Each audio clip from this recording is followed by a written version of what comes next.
Got a phone call at work. I'll never forget it. It was definitely messy, not well maintained. It's the worst case I've ever prosecuted. A case that rocked the community. A 2-year-old child found dead in her Decatur home. The girl's mother and fiance, the primary suspects. On the 2-year anniversary of the Tanisha Barnes death, we look back on that cold February morning when first responders found her lifeless. We analyze the state's involvement with the family and get an inside look into what investigators found. Here's WAND's Karen Iser with a 30-minute special Lost Innocence, the Tanisha Barnes story. Before we get started, we want to warn you this story is graphic in nature. If you're watching with children, please be warned.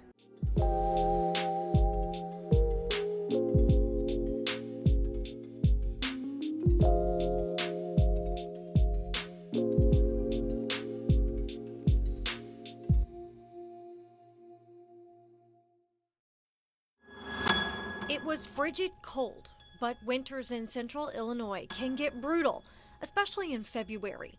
On this particular night, February 10th, 2019, temperatures ranged from mid-20s to low 30s. Not uncommon for the Soy City. But at daybreak, a frantic mother called 911, pleading for help. Have you had everything in ambulance? My daughter is unresponsive.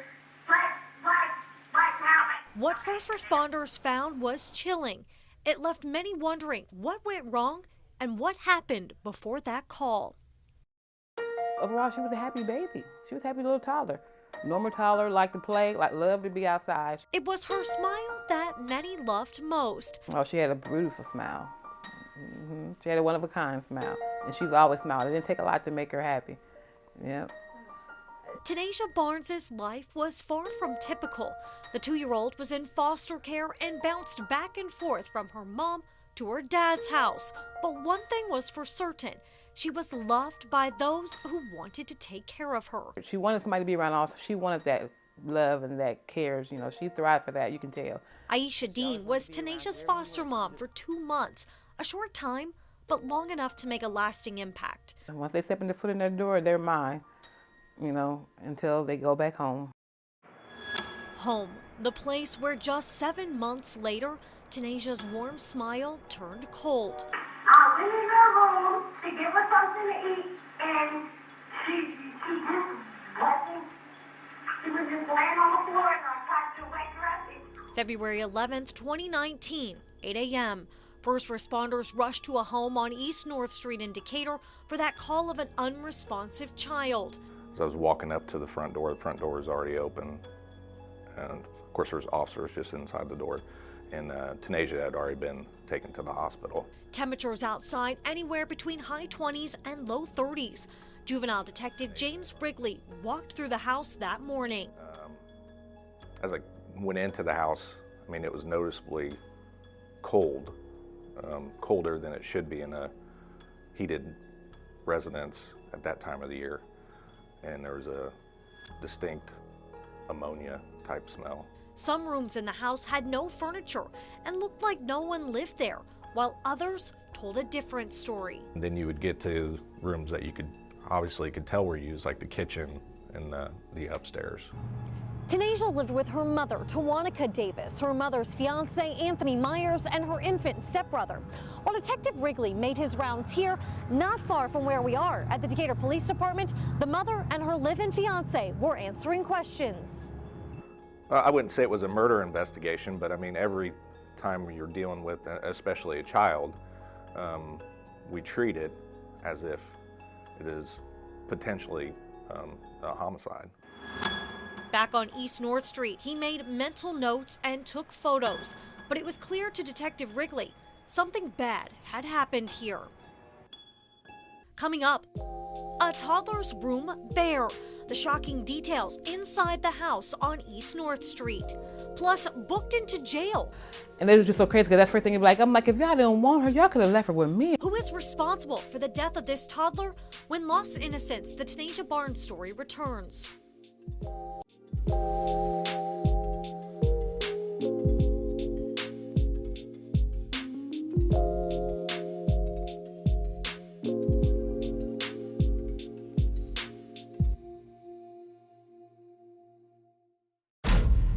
definitely messy, not well maintained, or hasn't been maintained in a while. You know, the cabinets were white, but they were, you know, had a film on them. The Decatur police combed through this house on East North Street after they found 2-year-old Tanasia Barnes dead. Filthy, partially eaten food, you know, food containers that were open. There was obvious signs of rodent infestation with, you know, feces and that sort of thing. Unusually cold and a strong smell of ammonia on top of dirt and food.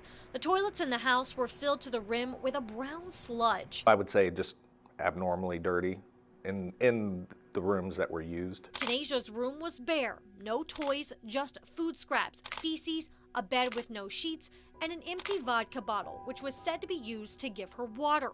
Her mother's room looked a bit different, with 2 space heaters and a bed with blankets. Of course, we had the initial interviews. We released them that day. We waited until after the autopsy. Autopsy results show the child had died of cold exposure and had severe signs of malnutrition. 2 years old and weighing 21 pounds when she died. Just 7 months earlier, she weighed 10 pounds heavier. How can anyone do anything like that to a human being, let alone your own? It's just crazy. Myers and Davis told police they kept Tanasia in her room as punishment. On the day of her death, we learned she was kept in her room for a full day, and the only contact she had with her mom was when she brought the child food. Renee Hutchinson lived next door. I didn't understand how anybody could do that. If I would have known that she was in there and what was going on, I would have spoke up a long time before that. Days later, Tawanica Davis, Tanasia's mother, booked into the Macon County Jail on first-degree murder. And not long after that, officers arrested Anthony Myers, Tawanica's fiance, and he faced the same charges. Aisha Dean remembered the day. So how can you do that to somebody? And I said, you a mother, don't you have some type of feeling? You know, guilt, I mean, just caring. I mean, when you have a child, mother is just, I don't know. Police reports said the child's body's temperature was so low it couldn't be read on a thermometer when she got to the hospital that day. She was wrapped in a urine-soaked blanket. With obvious signs of neglect, the state would start to build their case against the two. This is the first time a case like this has gone to trial in the state of Illinois based on environmental neglect only, where the state was pursuing a murder charge. So it was new territory for us. So it was stressful and it was very depressing to prosecute it.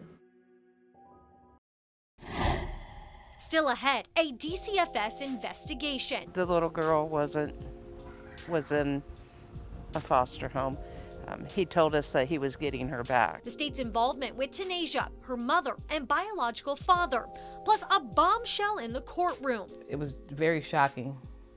Yeah, very shocking. When Lost Innocence, the Tanasia Barnes story returns in 2 minutes.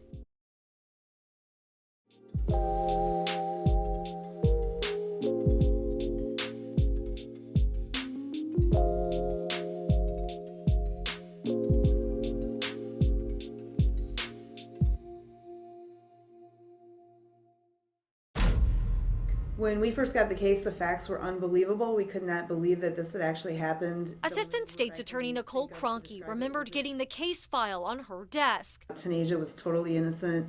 She couldn't even express verbally what was happening to her, so she needed protection. The Department of Children and Family Services wasn't new to the family. DCFS opened a case in 2017 when Tanasia was an infant. They removed the child and her stepbrother, Myers' biological son, from the care of Tawanica Davis and Anthony Myers.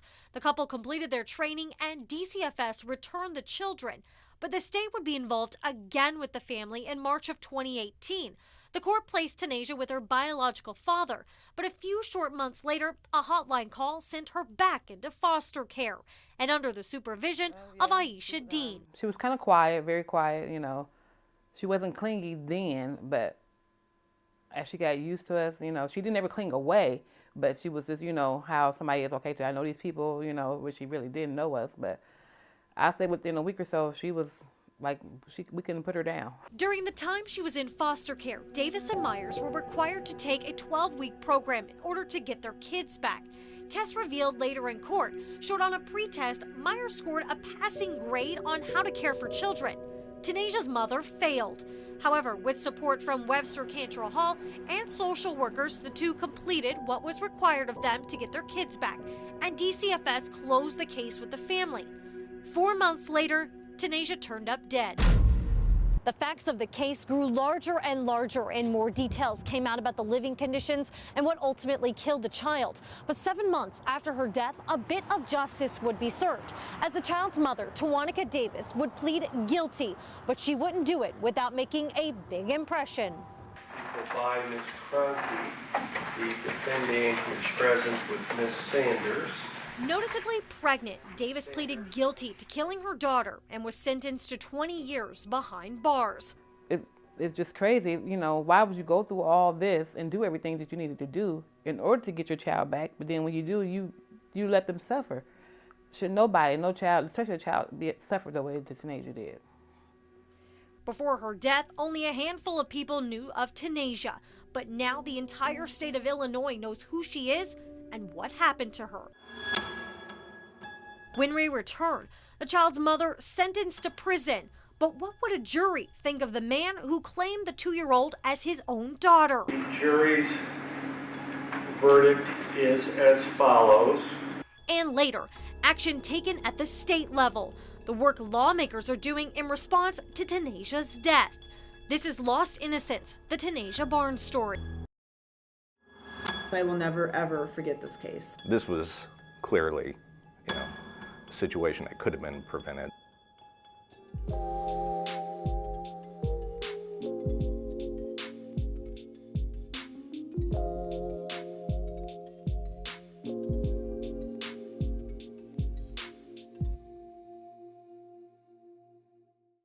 "25-year-old Anthony Myers on trial and facing hard prison time for the death of 2-year-old Tanasia Barnes. Assistant State's Attorney Nicole Cronky on the case. Anthony Myers, throughout the investigation of the case as well as the prosecution of the trial, was shown to be the primary actor in that home. He had control over that household, and he controlled the biological mother, Tawanica, quite a bit. Myers' attorney, Scott Reeder, needed the jury to pay attention to the evidence and not the emotion. Although we might think that Anthony is morally responsible for this, legally he is not responsible for the death of Tanasia Barnes. And we ask you to keep an open mind, listen to all the evidence. Thank you. In this type of case where the allegation is what it was, that's particularly important to recenter the jury's attention that they can't be deciding the case based on sympathy. The jury heard testimony from first responders. She's not urine, feces. It was very, very cold. Doctors. There was abundant dirt. There was debris on her body and her hair. There was pieces of rice in her matted hair. Social workers. Anthony Sr. was the one that interacted with the kids most. Mom just sat and watched everything. And even the child's mother herself. Did the defendant accept Tanasia as his own daughter? Yes. When he was home, did he help you with both children? Help me with Julia. Did he help you with Tanasia? Do you remember? She wanted Myers to not be found guilty. She did everything she could to help him for whatever reason. The head of the household, Myers would pay the bills and provide. However, according to the defense, he would not care for the children. But between them, there was a division of labor. Because of the previous allegation, and some of those allegations against Anthony were that he had somehow physically abused Tanasia. Foster mom Aisha Dean remembered sitting in the courtroom, listening to all the gruesome details surrounding Tanasia's death. When it comes down to, you know, the well-being, and you gotta look at too, would you want to be done like that? You know? Witness on top of witness, all testified to Myers' controlling demeanor and his ability to take charge of a situation. We know that he called Tanasia his daughter, basically to anybody that was around. A 3-hour deliberation is all it took. We, the jury, find the defendant, Anthony Myers, guilty of first-degree murder.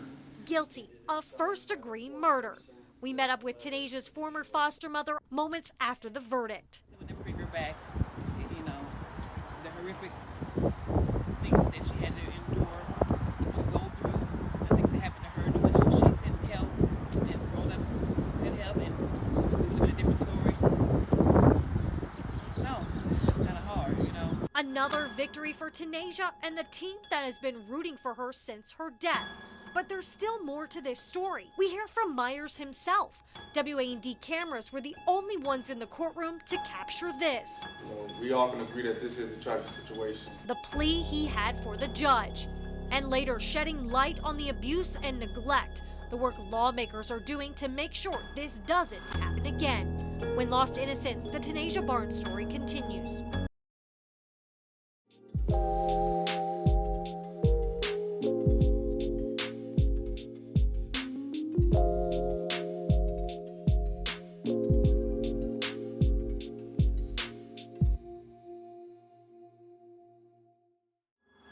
A case that rocked the community comes to a close as 25-year-old Anthony Myers sat in front of a judge waiting to learn his fate after being found guilty of murder. She wanted affection. She was starved for affection as much as she was starved for food, really. He faced up to 100 years in prison. WAND had the only cameras in the courtroom as Myers spoke publicly for the first time after the 2-year-old's death. I do regret, distancing myself from her because I feel like if I wouldn't have distanced myself, maybe she would have still been here. And that's something that I carry on my heart every day. I really do wish that, you give me mercy because I'm not this monster to society and I never had any problems before this situation ever happened. So I just wish you do just give me mercy, Your Honor. Spoken straight to the judge, Myers was sentenced to 30 years behind bars. He has since filed an appeal. Assistant State's Attorney Nicole Cronky. Do you ever think about your kids during this or think about other kids within our community? You think about your own children when you read these files, and you cannot imagine anybody treating a child like this deliberately. It's disgusting. A mother and her fiance, two people who promised to care for a child, now spend their days in prison. Some see it as justice, but for others, it's much more.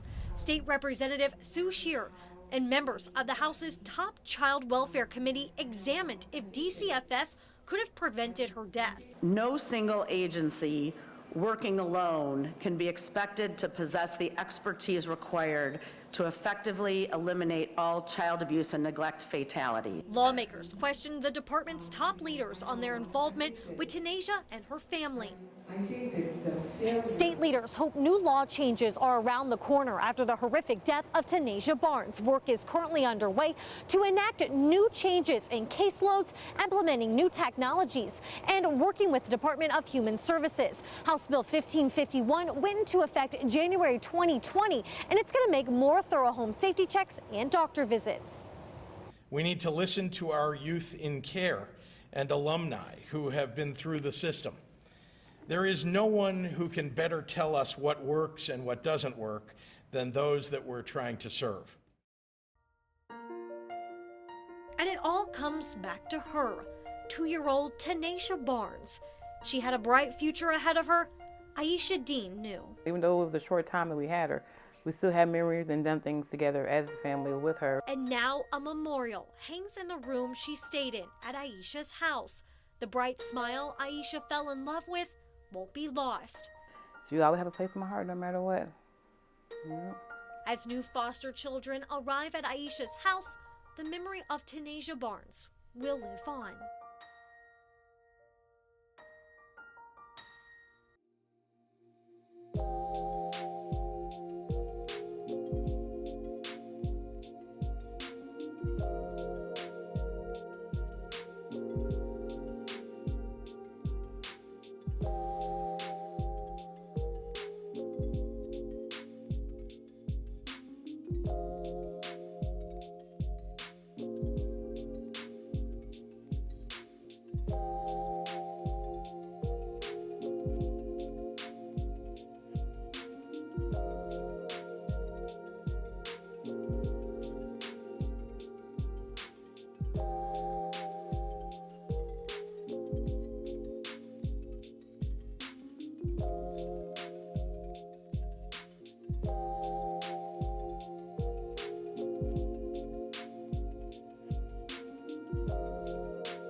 This story doesn't stop here. WAND News launched a new podcast called WAND In Depth, where we dive deeper into our investigative stories. The first episode of Lost Innocence, the Tanasia Barnes story, is available now. Be sure to subscribe wherever you get your podcasts, and each week a new episode will drop.